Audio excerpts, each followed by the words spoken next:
Hello everyone, and welcome back to my YouTube channel. In today's video, I'm going to be showing all of you how to get this look of Cassandra Dimitrescu. It will be made super simple, just in case you've never actually done makeup like this before, and it uses entirely drugstore products. So if you're looking forward to this video and seeing more in the future, make sure you hit that subscribe and like button, and let's get right into the video. You're going to start with a clean base, use whatever skincare products that you like, and whatever primer you normally use.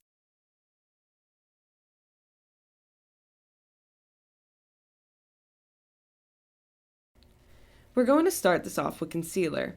You're going to follow this pattern I show you here, so that way the white parts that you're throwing on end up pulling your face up and out. It basically acts as a highlighter. Moving on, we're going to use a foundation brush to blend this out, something very wide and flat so you don't end up smearing anything around too much, just patting it directly into place. You'll notice on me here how bright those areas are becoming since I'm using such a light shade, and this is exactly what you want to see on yourself depending on what your own skin tone is. Make sure everything is fully blended but still looks packed on like this.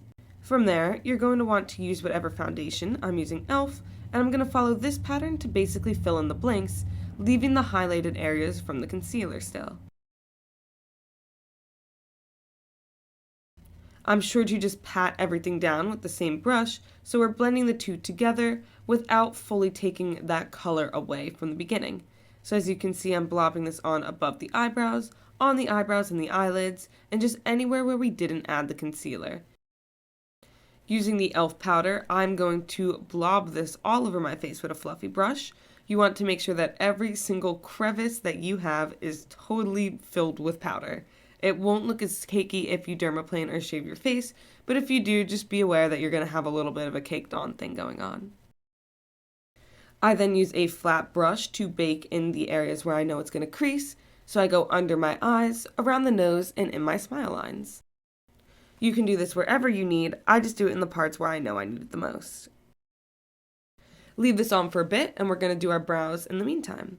So using eyeshadow first, I'm going in with a dark black to fill in my brows just a little bit because I keep them really thin.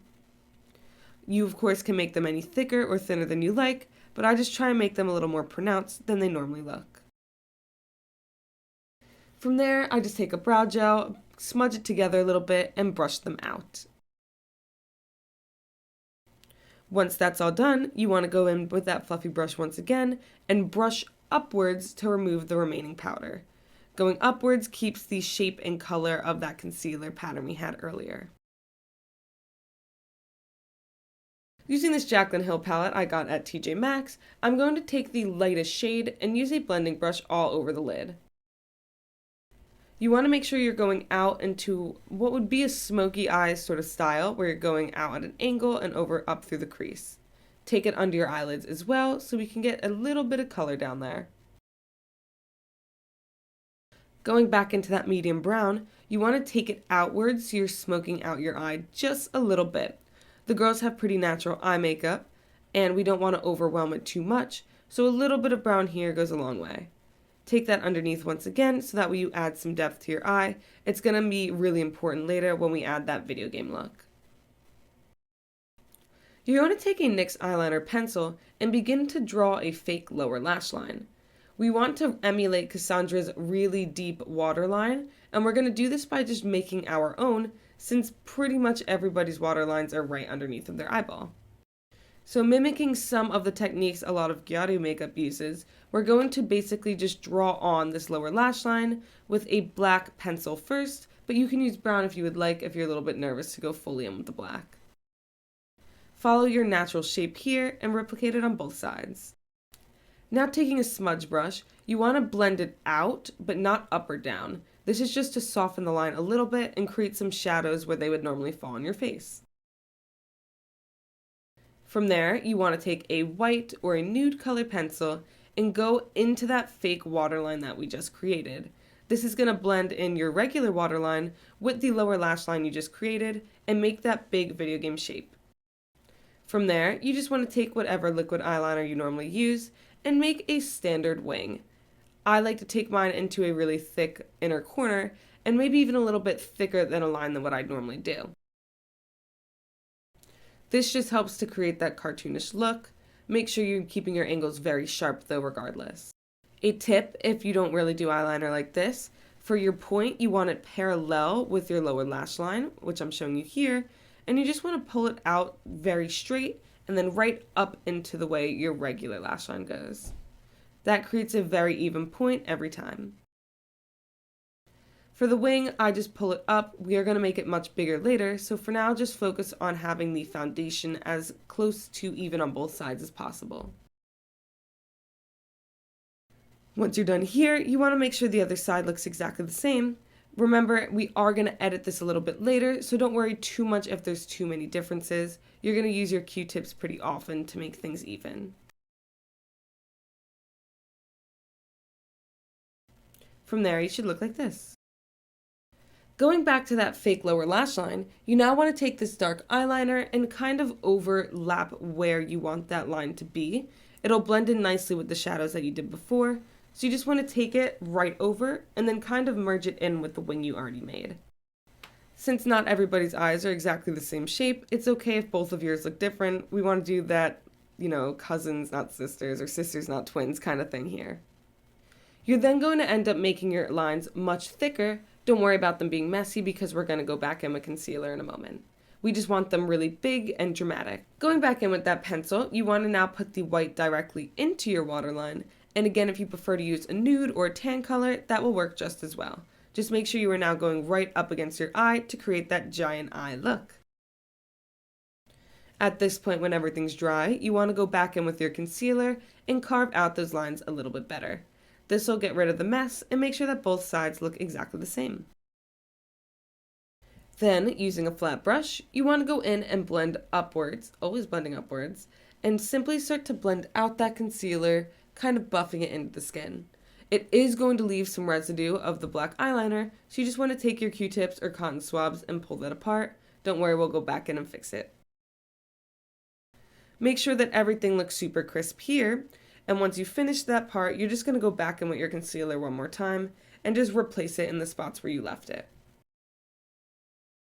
This will make those lines extremely sharp.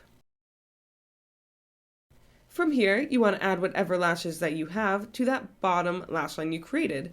Since we want our natural lashes to be a bit more invisible, a dramatic lower lash is what we need here. So I'm using these really thin wispy ones that I wouldn't really ever use on my normal lashes and creating that giant look on the bottom. I then take my eyeliner once more and redefine that line exactly so it looks like I put black eyeliner in the fake waterline. Simply curl your lashes next. And then add whatever mascara only to your top lashes.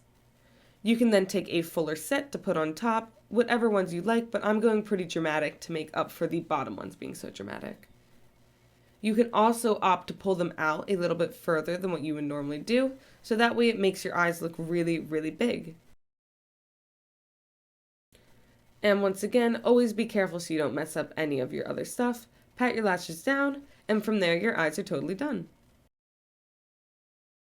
Next step is your lipstick. We're just going very plain and normal in the application, taking whatever black you have and kind of just slapping it on. We are going to be loading up the mouth with fake blood, so don't worry too much about this being perfect. It's more important that you're comfortable here, so just use whatever color feels the most natural. Now, you want to go back in with that palette that you used in the beginning and take a really thin brush, I'm using a paintbrush, and copying the tattoo design. I am not a line artist by any means, so I'm kind of going for that blurry look here, and I'm going to go back over it in a moment with liquid eyeliner to try and define some of the more detailed parts. By doing this, it is going to look a little bit messy as opposed to like printing out a fake tattoo, but it does look about realistic if you look at it from far away, so just do as you will for this part here. We're now going to get into the special effects area. So I'm taking this old BH Cosmetics palette that I've basically destroyed and going in with all of those warmer tones. For any sort of bruising, you always want to start with a greenish yellow, and I'm starting to splot it around in these little dots all over the areas below the cheekbones and across the lips. This is where we want that sort of like scarred over, festering mold disease look, because, that's what Cassandra is. So you want to then go in with an orange shade, and you're basically just going to go from yellow to orange to red and start blending it on the in-between parts. You can leave some areas with your natural skin tone, but you basically want all of this to be pretty covered in these dark reds and oranges.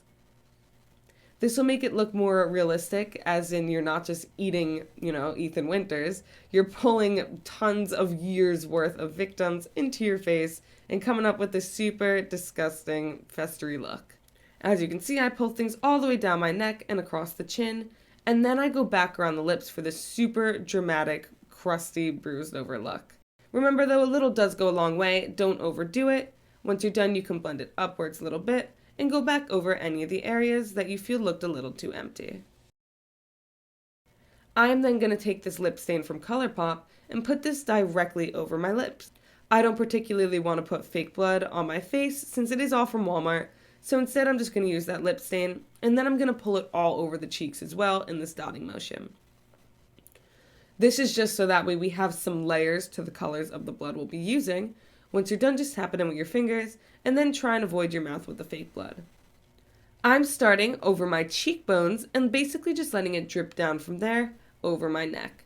Avoid your mouth, but you can get pretty close to it, and then just start spotting the blood all around and letting it drip naturally on its own. You can do this on both sides. If you want to take the blood higher, be my guest.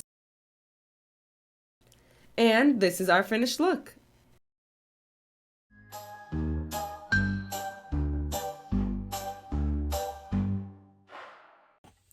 Thank you so much for watching today's video, everyone. If it helped you, please leave me a like and subscribe for more in the future. And if there's anything you want to see, drop a comment or leave a message in my DMs on Instagram.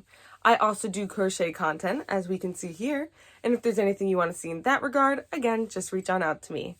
I sell things on Depop, and I post on Instagram weekly, if not even more. And I just opened a TikTok as well, if you want to see some shorter tutorials and other things posted there. So once again, thank you all so much for watching, and I will see you next Sunday. Bye-bye.